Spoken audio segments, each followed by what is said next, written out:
How we doing, ladies and gentlemen? Welcome to another episode of Tip Your Bartender, the show where I teach you how to make a brand new mocktail, in this case. Today's guest, if you have not gotten a tattoo from him, well, come on down to the shop. He is a local Bay Area tattoo artist at Lucky Stars Tattoo Shop in San Jose. Without further hesitation, ladies and gentlemen, Mr. Tim, a.k.a. Inker Swim. Thank you. Hey guys, how you doing? You totally missed my down button. It's all good. Appreciate you doing this. Appreciate you being here, welcoming me into your shop. It is very much appreciated. Awesome, man. Yeah, no worries at all. It's my pleasure. Thank you for having me on the show, man. Yeah, man. So you're a tattoo artist, and I have no sense of how to tattoo anybody. What's your knowledge on bartending? Bartending? Nah? I don't know. I can't even say I dated a few bartenders because I haven't. So Okay. I know zero about bartending, I would say. Sweet, man. Well, this mocktail is going to be pretty easy. One of the easiest to make, in my personal opinion. Awesome. We're going to be making a Raspberry Mojito mocktail. Okay, so we got our fresh raspberries here. We got our fresh mint.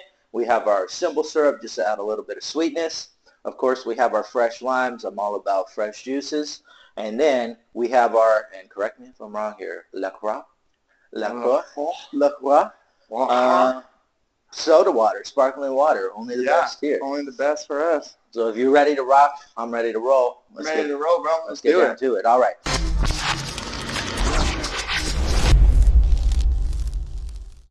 So first thing, we're going to start off with our raspberries, and we can just put a couple right into our glass there. That should be good. Sweet. We're going to take a little bit of mint here, and just like a little pinch or handful there will do. That's perfect. We're going to take this tool here. This is called our muddler, and we're going to just kind of squeeze that down. This is just going to enhance all the flavors of the mint and the raspberry. As soon as we get that, we're ready to rock and roll. That's cool. This is cool, dude. It's bartending is I think is cool. It's definitely an art form, man. Same as tattooing. We're gonna take our little juicer here with our fresh limes. I'm gonna start with 1/2. Sweet. If anybody's wondering why I'm hobbling, I was doing backflips on a trampoline on the 4th of July and decided to shatter my metatarsal. So, Oh yeah. I'm learning how to walk again. Only the best. Usually I would measure out the simple syrup, but again, it depends on how sweet you like yours. Oh, sweet and creamy, man. We're off to a great start. I'm just gonna do a little dashes of simple syrup in there. Oh yeah. It's not Salt Bay, it's Simple Syrup Bay. Next thing, we're gonna take our ice, dump it right in there.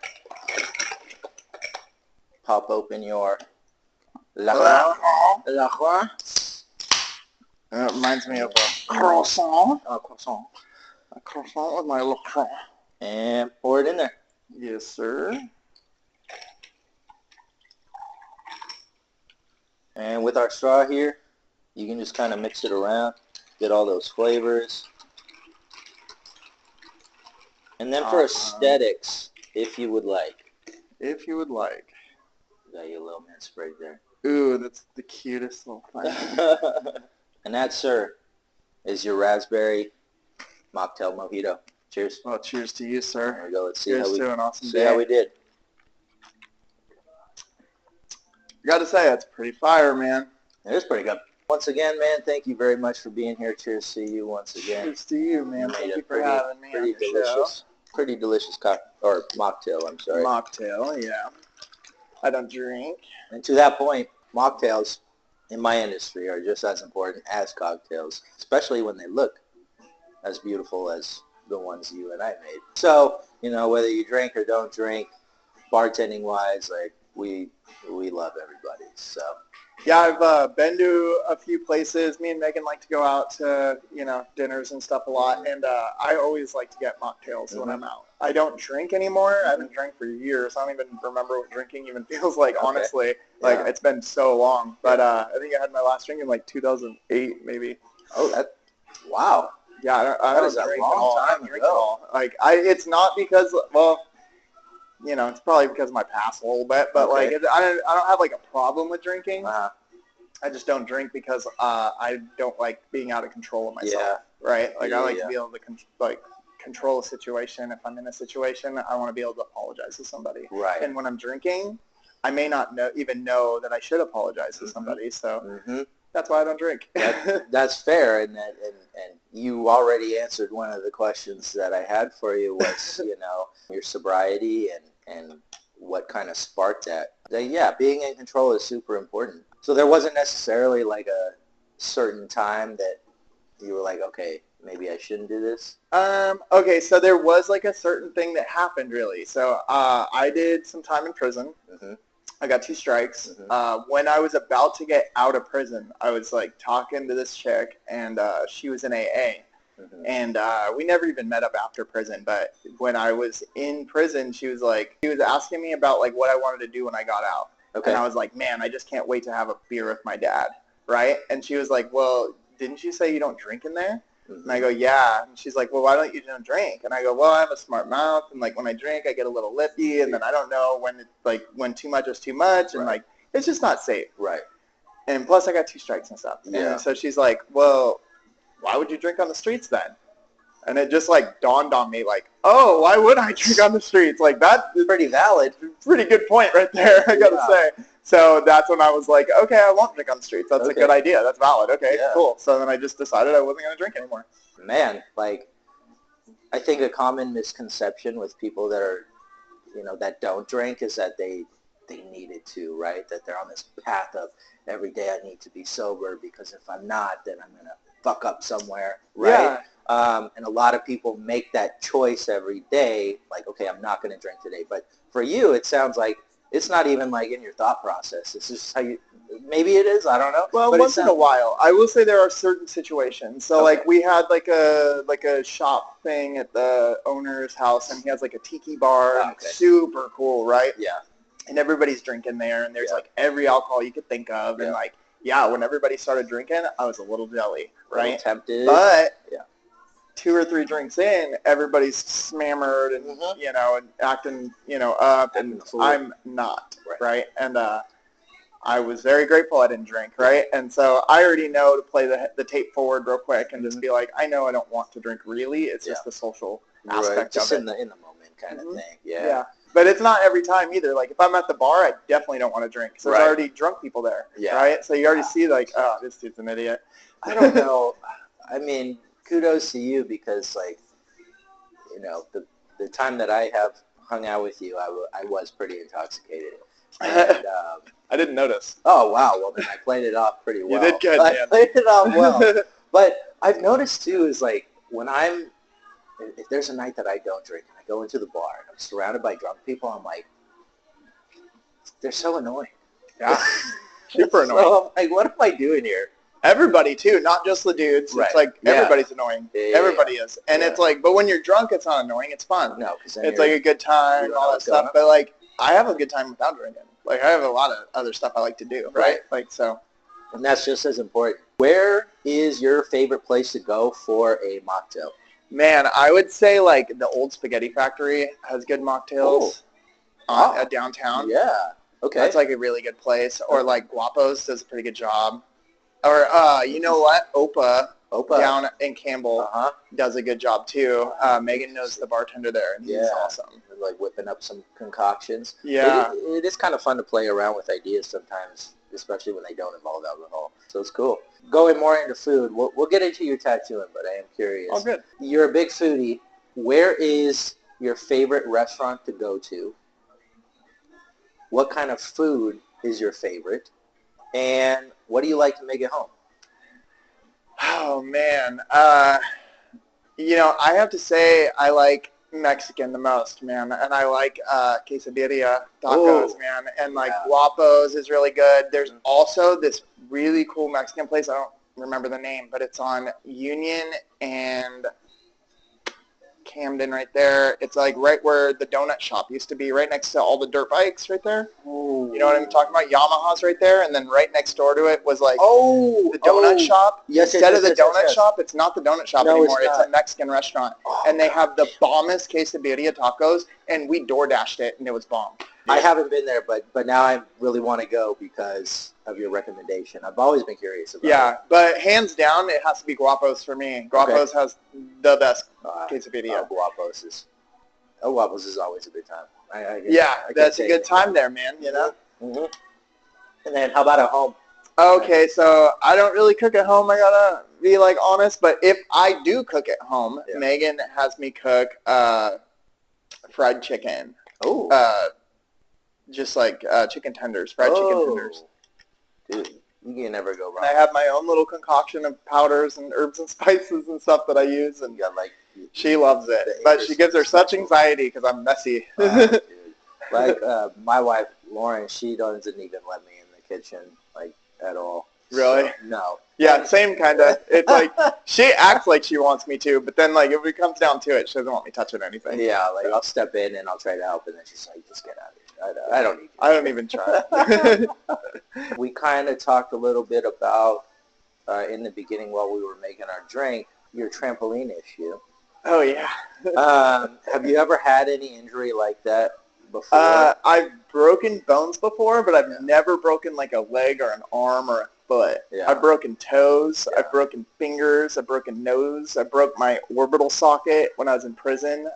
This dude, man, he was, okay, so he's my bunkie, and he was a dirtball. I won't say his name. No, because we don't need to say his name. Because me and him are friends still. still. All right. But he's like 6'5". He's a big old idiot, and he didn't change his sheets for like a year and a half.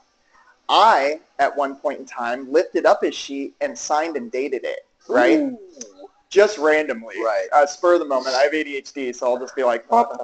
So I did that. 6 months later, he's in the day room talking about how clean he is. And I was like, no, you're a dirtball. And he's like, no, I'm hella clean. And I said, well, I signed and dated your sheets like 6 months ago. Let's go see if it's on there still. And he said, I changed my sheets yesterday. And I said, okay, let's go look. And so we went over there and looked and lifted up his mattress. And along with a bunch of crusty, fucking gross, nasty shit was my name and signature and date. And he was very upset, let's say. And I left, and I went and did my thing because I was, like, doing bad shit. Right. And I'm, like, across the day room, and he comes out of our cell, and he goes, and I was, like, laughing with my homeboy. I had a cell phone on me, which I'm not supposed to have. And he yells across the day room, the next person that wants to say something about me could just meet me in the bathroom, which means we gonna fight. So I say across the day room, fuck it, homeboy, let's get it now then. And I go to the bathroom. And now I have to wait for the bathroom to clear, right? Because there's like other races in there and stuff. Right. You can't just start fighting. You're going to hit somebody and cause a riot. Right. So you can't just do that. So we're waiting for the bathroom to clear. Mind you, this man is 6'5". I'm 5'10". Yeah, right? Like I'm very little compared to him. But I am angry at this point. And I'm just like, I don't know. I'm just was that kind of person at that time. Right. We're standing there, and he's like, Tim, you don't have to do this. Well, my handle was Trouble, but he's like, Trouble, you don't have to do this. Like, please, come on, bro. Like, this is, like, whatever. And I was like, you're a bitch, bro. Now you have to fight me. Oh. And he just shut up, and he just put his head down. And then the bathroom cleared, and I walked my ass in there. Like, stomped my ass in there. And as I turned around, that motherfucker hit me so fucking hard. It shattered my fucking orbital socket. He hit me right here, and it just shattered my bone. If you feel let me see your finger. You feel it? Oh, no. You could feel the bone right there. Still. That's real. And, I didn't fall down. We scuffled. The white boys pulled me off them, and we became fast friends after that. But my face was broken. Right. I had a visit the next day that I had some cop that I knew sign off on that I got hurt on the basketball court, and they let me go. Wow. But it was not pretty. It doesn't feel pretty. I'll tell you that much. I've not felt anything like that Yeah, I didn't before in even my know life. it was broken for like a month because it Oh, was wow. so swollen Yeah. that like I just had no idea. And my face was drooped down. Like it looked bad. I didn't know if I was ever going to look the same. And I can't imagine the medical care inside. None. I didn't even go to the medical. You I just just let rocked it heal, man. There's nothing I could do. Medical wasn't going to do anything for sure. They just ripped out a wisdom tooth with no Novocaine like a few Like, months no prior. Oh. So like they don't care. CDC is not pretty, man. Whew. So safe to say, let's not go back there.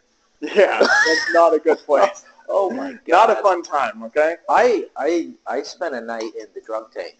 Did you? I did a few years back, and when I came to, I was like, I never want to be here again. And that wasn't even like maybe like 1/100th of.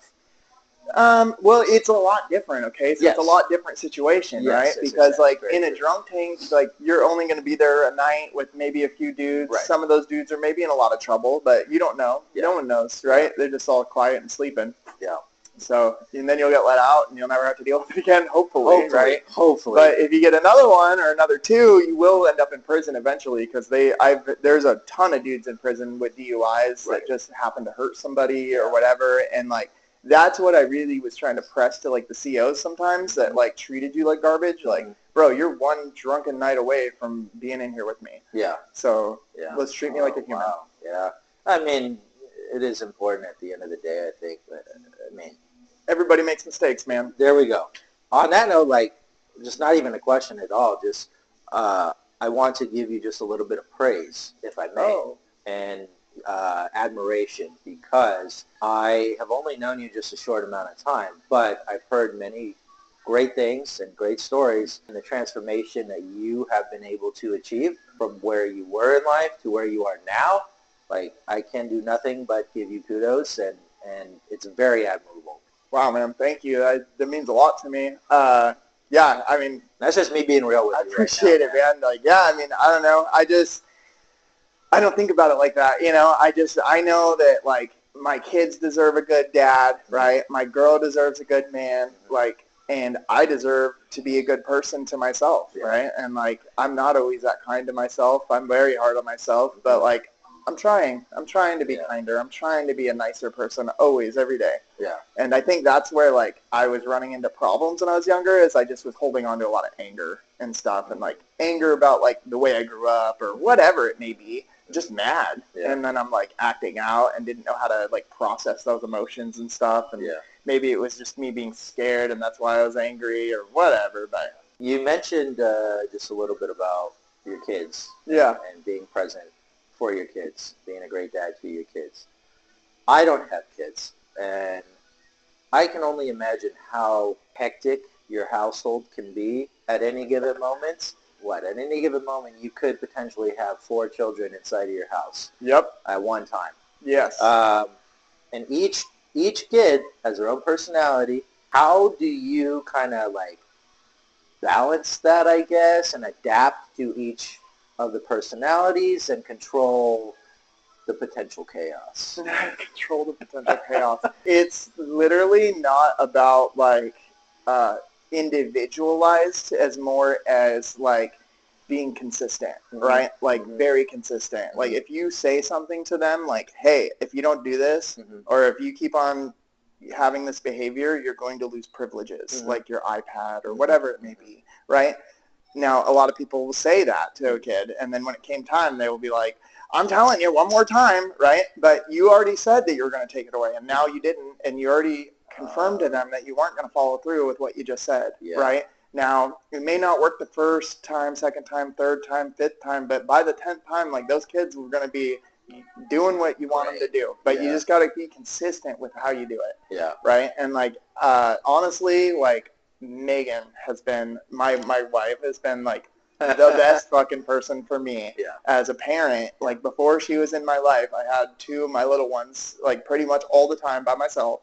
And I was failing as a father. Like I was there and I loved them and I gave them all the love and attention, but there was no like boundaries, like you can't do this, or like there was no like rules really. You know, it was kind of just like, yeah, man, whatever. You know, like, Free for let's all. go. Like, we're going for it, you know. But, you know, I was trying really hard. I just didn't know. Yeah. You know, and then once Megan came into my life, you know, things got a lot stabler. Right. So Well, I mean, she's been a great help. doing it alone is always, you know, hard. Yeah, it's very hard. Very hard. So, yeah, seeing the partnership that you both have built and just together and raising your family now is like I said, going back to admirable. You both, I think, have built a life that many couples aspire to have. That's really sweet of you. I don't know, man. I mean, we have our own problems, of course. You know what I mean? Like, honestly, like, I have to say, like, I'm a little cuckoo sometimes, bro. Like, my brain is not like everybody else's brain, and I know that. I know I have ADHD. I don't medicate at all. Just raw dogging that motherfucker. But, you know, like, I don't know. I just, like, I can't stop the thoughts sometimes, you know? And, like, I work on it really hard. I go to therapy. I do everything that I can do. So I'm like good inside my head because I'm just know me too well, you know? So like, but you got to think about your thoughts as like if you're surfing on an ocean, man, right? Like they come in waves, right? You don't have to take that wave, bro. You could let that wave pass, right? You could choose the thoughts that you ride, right? Like, that's how I like to think about it. So when I am spinning out of control, I could center again. Bring it all together. Like, okay, boom. Why am I doing that? Why am I going off on that? Like, why am I going off on that tangent? It's not even real. It's just my made up stuff in my own brain, you know? I'm very creative, right? So like all day, every day I'm making up stories and like all stuff in my head or songs going on or whatever. I'm just like, do all day, you know? Never stop it. Just going. Oh my God. I sometimes struggle with that same thing. It's like, you know, being able to turn my brain off and just kind of like bring myself back to center. Was that something that kind of took a while for you to be able to do and be in control of Still struggling with it, man, always. I don't know. I just get disappointed sometimes, right? Like, I'll get very disappointed. Like, and it's not, like, specifically at somebody. Like, you know, like, even, for example, this morning, last night Megan said that she put one load of my clothes in the dryer, right? Okay. And I was like, dope. I have clean clothes for tomorrow, right? I had no clothes for today. So I woke up late, and I'm rushing out the door, and I'm like, go to the dryer to grab something, and her clothes are in the dryer. Oh. Not my clothes. Just her clothes. My clothes are in the washer. But I didn't do my laundry at all. She's doing it. Right. So I can't expect my laundry to be done, right? So, it's not her fault that my laundry isn't done, right? Like, that is a courtesy that she does for me, and that I appreciate it so much. Yeah. You know what I mean? So, like, I went and found something else to wear. But, you know, but, like, stuff like that, like, I could get very hard on myself about. Like, I don't blame her. I blame me. I should have been on top of that. I should have went and looked. I should have made sure, right? Yeah. If I wanted clean clothes, I should have made sure. And, like, that's where my, like, tangents will go. Yeah. And that's where I'll spin out of control a little bit, right? Okay. And it's stupid, and, like, that's a stupid thing even. So, like, that's not a big deal. Like, I got over that very quickly. Yeah. But, like, with bigger deals in my life, I'll be like, ugh. I've lost a couple times in court with my kids and their my other baby mama. And, like, those L's are very tough for me, you know, knowing that, like, they potentially may not be safe over there, right? And then I get this L in court, and it's like over and over again. Yeah. It gets like a lot, and then those are hard to pull out of sometimes, you know? Yeah. Oh, man. We're obviously in your tattoo show, or in the tattoo shop you work at. I rent a booth here, so it's like, it's like our tattoo shop, I guess. Collective tattoo shop. Lucky Stars Tattoo Shop in San Jose. There's a bunch of good artists here, not just me. Well, ideally. Right? I am good, though. Yeah. I'm amazing. You got to plug yourself. I am amazing, but Lucky Stars is awesome. There's a bunch of good artists here. Yeah. I do all styles. You know, there's a guy that does, like, a lot of old school stuff, and, like, there's a guy that does a really unique style. Steven is really cool, and then there's me that does, like, everything. Realism, color realism, neo-traditional, traditional. I do geometry and like sacred geometry pieces and stuff like that. I've been really into that lately. Yeah. I really like neo-traditional stuff. I like to draw stuff on there with a Sharpie and just kind of go with it. Like a lot of my stuff I just draw right on there with a Sharpie. Wow. Because drawing designs and stuff are cool, but I always end up using a bunch of references and stuff like that, and then like nobody knows that it's from me, right? They're like, oh, that's a cool design. They just assume that I got it from the internet or something, right? But really, I drew that. Like I draw everything. Wow. Everything that I draw is custom. That's insane. And well, not everything. The people do bring me stuff that is going to be from online, right? And then I will change it a little bit, 30%. Right, it's standard, right? But for the most part, I try to give everybody what they want, right? And that's not an exact science because not everybody's the same. Right. Have you always kind of had that artist mentality, or you've always been able to draw? Yeah. So like even when I was little, like I see like my daughter Lola is really into art. We actually sit on my tablet and do Procreate on the weekends with each other about an hour or two. And she's getting amazing at that even. But, yeah, I've been doing art since I was little like her. And then you want me to go into how I got into tattooing? Yeah. Okay, so then how I got where we're leading. Yeah, so I did art when I was a kid, like a lot, right? I painted and stuff like that. But no one really knew about it because I was doing like a lot of crime and stuff. Yeah. So, like, I kind of I thought it was like, put that on the back burner. Yeah, I didn't want everybody to know. I didn't want them to think that I was less hard or something because I painted roses or drew roses and stuff. Yeah, man. So then I got to prison, and there was guys selling like cards on the tier, and it was like Tweety Bird or like Bugs Bunny or Taz, right? It's always like a card like that. Yeah. And they were selling them for like $10, I remember, and it was like 2008, 2009. Right, and I'm like, that's a lot of money, even at the time. So I was like, and I could draw better than that. So I was like, I'll just draw my own. So I was in my cell drawing, and I had this cellie. His name was Bobcat. He was a lifer. Mm-hmm. This was at Old Folsom. Okay. And he stands up from the bottom bunk one day, and he's watching me draw, and he's like, oh, you could shade? He's like, you're going to tattoo on me. And I go, whoa, dude, like, I don't tattoo. Chill. Like, I've never tattooed. Like, I never even thought that it was even a possibility that I could tattoo. Yeah. I was just like... You just like to draw. Yeah. At that point, I haven't drawn in a long time. Like, I was sketchy at best, right? Yeah. My creativity was so low. Like, I would get a paper out, and I wouldn't know what to draw.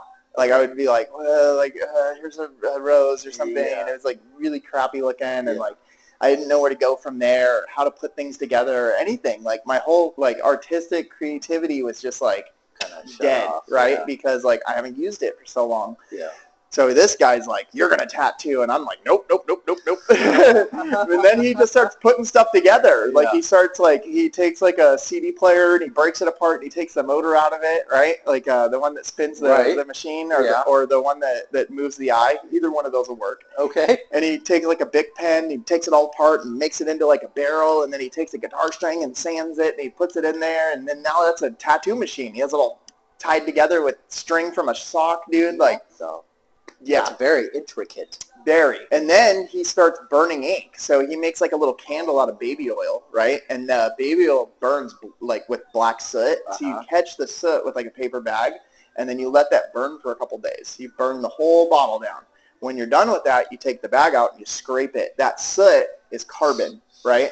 That's black ink. That's all black ink is made out of. All the ink that we have is all carbon. Carbon and distilled water. This is so scientific. Mm-hmm. So scientific. Oh, I can get deeper, bro. Crazy. Dude, I didn't even know about all the stuff when I first started tattooing, but like all the stuff that I know now, like about the epidermis and the dermis and like all these layers of skin and how to put ink in and what happens over time with ink and what the sun does to ink. All of that came with time, right? Wow, okay. But at this point, it's 2009. I'm at Old Folsom. I have this crazy lifer telling me I'm going to tattoo on him. Yeah. He's burning ink for like 2 days. The cell's all black. It's disgusting. It stinks. I'm fed up. Yeah. The first day I got there, this man, I'm waiting outside the cell. This man comes back from chow along with our neighbor. Mm-hmm. Our neighbor whispers something in his ear. Mm-hmm. He turns and punches this man in the face and knocks out 3 of his teeth. That was my first day in prison. Like, welcome to the show. And then I have to walk in the cell with this guy, right? And then And he's like, hi, I'm Bobcat, blah, blah, blah, blah. I'm like, okay, buddy. And he's like, you can watch my TV if you want. Just don't touch it. What did you end up tattooing on him?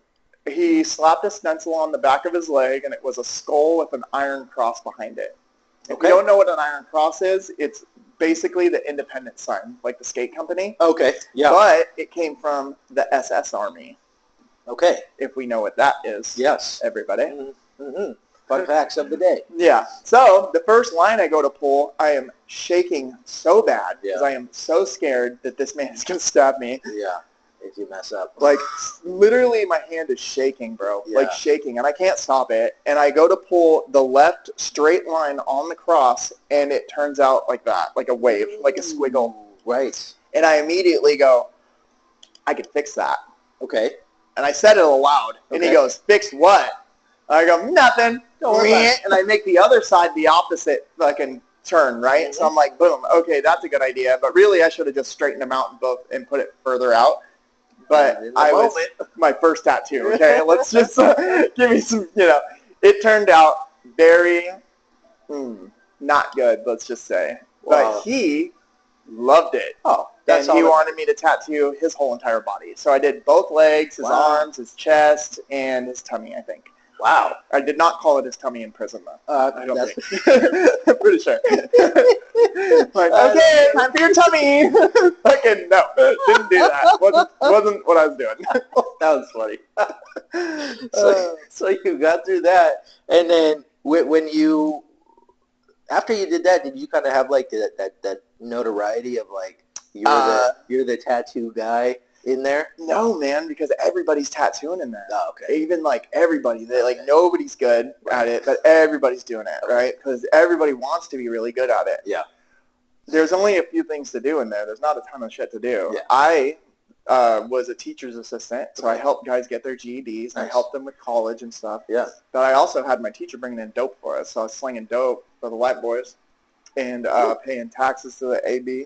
Okay. And, doing all the cool shit you do in prison, But I was also tattooing and doing all kinds of shit because, you got to stay busy in there. Yeah. And I have ADHD, so, I need that oxytocin. You know what I mean? Yeah. Like, I need that. Yeah. So I was doing a lot. I was pretty good from the start. Yeah. I didn't think I was very good, but everybody else thought I was good. So, yeah, I had a lot of people coming in trying to get free tattoos from me. Yeah. Because they were decent and, and of course I got better with each one. Yeah. And then by the end, I was literally just, like $100 for a sleeve, which is a lot of money in there. I believe for it. a sleeve. Yeah. And then I wouldn't even take the money. I would just say, get me high, and then I'd do it. Okay. And then something happened, and I got sober, and it changed my life. Yeah. So, yeah. That's good. Did you have any tattoos before you went in? Yeah, okay. I did. I had the 95124 on the back of my leg. I had crime pays on my wrists with a Z that me and one of my best friends have. Very nice. Together, and he still has it. Yeah. We're married. We're not married. But we do scissor a little bit. Hey, whatever. Whatever floats your boat, man. Yeah, man. So you get out, and then did you immediately have that thought of like, okay, this is what I'm going to do? So I had the thought that I was going to be a professional tattoo artist before I got out of prison. So about 2 years to the house is what they say. It's like 2 years to when I was getting out. They say to the house. Yeah. So 2 years to the house, I started really taking tattooing very seriously, like art in general. Yeah. I was sober, right? I got sober in like 2011 in prison, right? My cellie died and some shit happened. He overdosed, and they drug tested me. And in prison, if you drug test dirty and your cellie dies, you're automatically charged with manslaughter because you're involved with that man's death, right? So I peed for that, and I was dirty as sin, and 6 months go by, nothing, but I prayed on my knees for God to help me get sober, and I got sober. And then when 6 months go by, nothing on the test, right? I hear nothing on it. They come and pull me into the warden's office or whatever, and they say, hey, we misplaced your test. Can you pee for us again right now? Here. And I was clean. So, boom. It was a God shot. There you go. Now, I've struggled with sobriety since then, but, I've been sober for a long time now, right? So, yeah, man, that was a God shot for sure. But 2 years to the house, I'm sober. I'm taking art very seriously at this point. I had a cell phone the whole time, so I'm like Googling stuff and YouTube. And, you know, when I was in there, when I first went into prison, the iPhone 1 just came out right before I got in.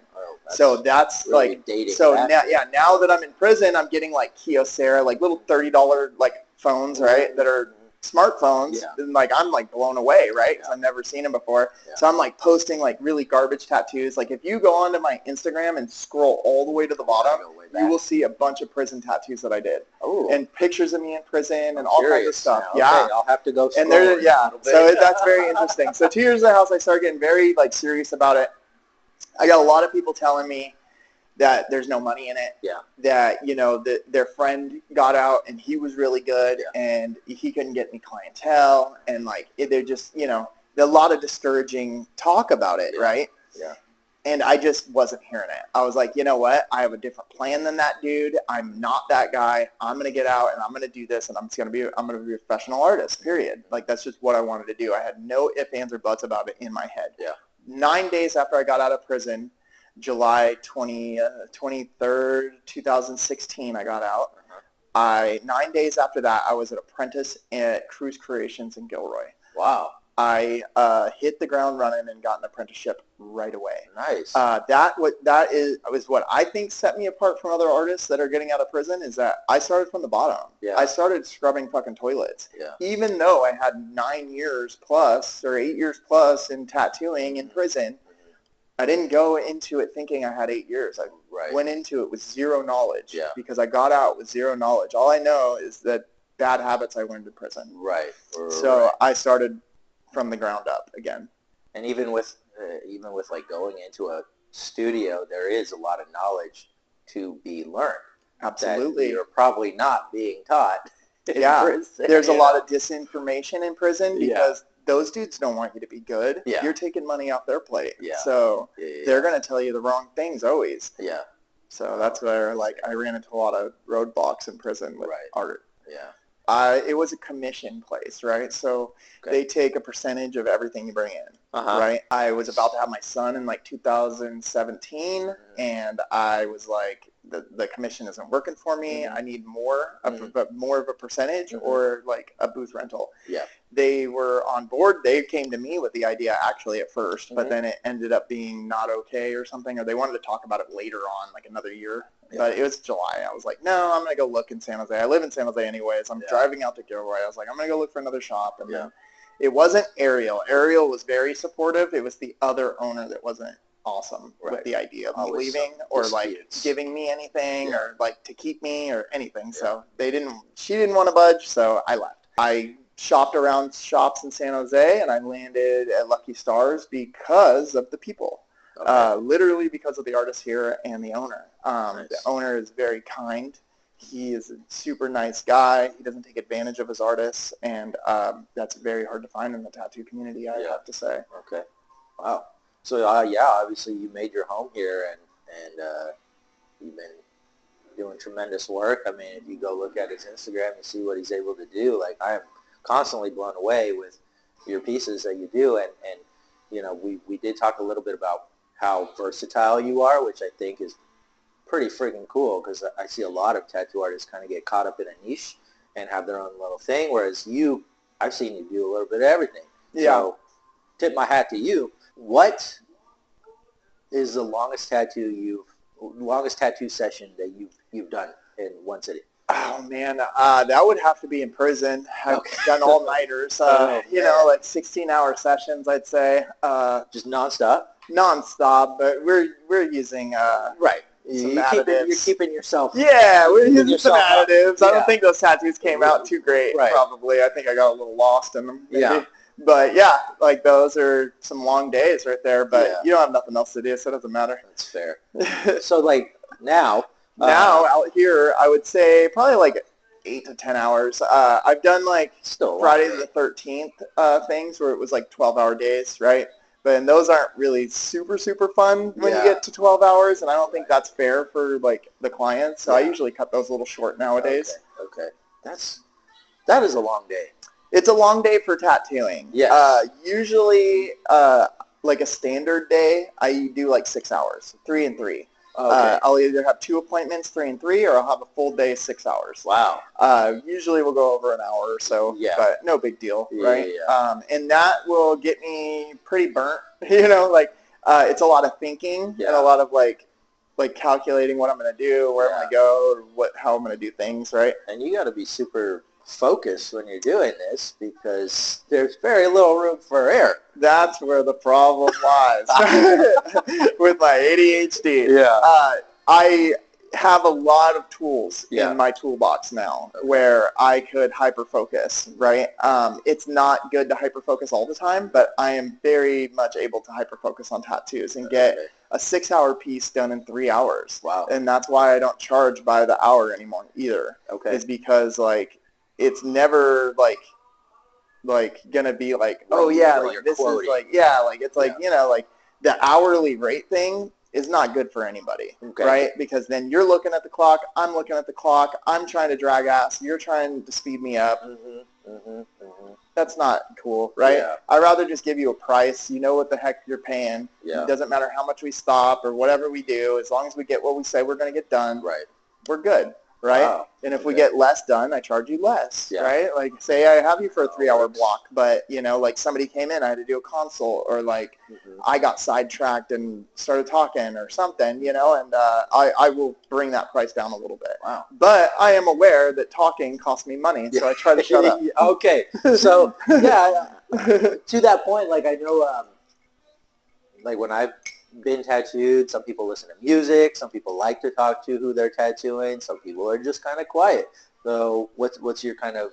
I like talking. Okay. I will talk and tattoo the whole time. Okay. If somebody's willing to listen to me. A lot of my clients are like that. We are very close. Like I have a lot of my clients are like family to me at this point, right? Like they know my whole life story. I know a lot about their lives, you know, and it's really cool. I get to meet a lot of cool people, and you know, and the people that aren't so cool don't usually come back, right? You know, so I think it's like tattoo shops in the restaurant industry sound very similar because well, you have like you have regulars at this point, people that continually come back to you, right? Yeah, absolutely. Same in the restaurant industry, right? We build our people, and then if there's somebody that doesn't like the drink I make, well then I don't want to see you again, you know. And it's not always about the drink, really, right? It's you know, I've known places like food restaurants and stuff that weren't very good, but the service was really good, right?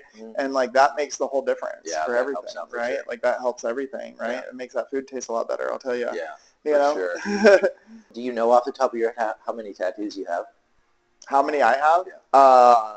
I have a few. I'm hoping for them just to be one big one one day. So just one. One. I have one. No. One tattoo. No, I have a ton, man. I've never counted them. You just go. I like count the sleeve as one, I'd say, right? I'd say like, but this one has like a bunch of different pieces on it, right? But this sleeve I designed. This sleeve was in, I got this done when I was in prison, actually. This is all done single needle.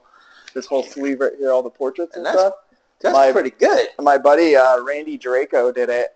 He does not tattoo anymore. I think he paints though still. He is very talented. Yeah. He is a super talented artist. I've never actually taken the time to look at all that. These are all famous people. So I have Johnny Cash. I have Marilyn Monroe, Judy Garland, Lucille Ball. I have Elvis, I have James Dean, and I have Jim Morrison up here. They all struggled with drug and alcohol, codependency problems in their life. And that's that sleeve, man. They're all missing their eyes. They're all dead. Yeah. I like that, man. That is a good one. What was the last tattoo that you got? I think it's the creamsicle, man. I got a creamsicle here. Let's see if I can see it. That's pretty sweet. This tattoo community is all pretty intertwined and I make it like that with my tattoo friends, right? We've had people in the shop that didn't last, right, because of egos and stuff. When somebody comes into the shop, I don't care really how good they are. I really would like to be their friend and learn off of them because even the newest artists can teach you something. Yeah.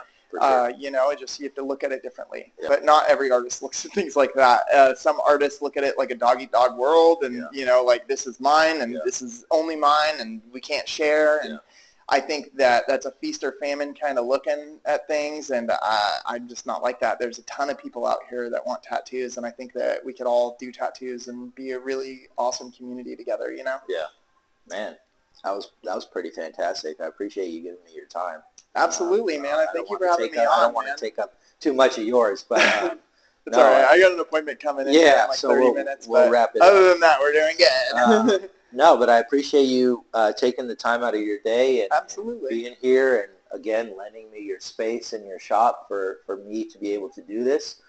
Thank you for coming. Thank you to everybody that has tuned in either on YouTube or Spotify or TikTok, Instagram, the whole shebang. Come visit this man if you're into tattoos over at Lucky Stars Tattoo Shop in San Jose, Mr. Ink or Swim. You can find me on Instagram, ink_or_swim,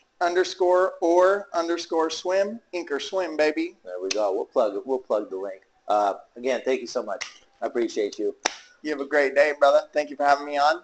You guys, I just want to say thank you to everybody listening, and come on in and talk to me if you guys want a tattoo. I will say this, a lot of tattoo artists are very overpriced nowadays. I will work with your budget, and I will keep the price, like, reasonable, man. Yeah. Like, you know. Just make it work. Yeah. Always remember, tip your tattoo artist. Tip your bartender. There we go.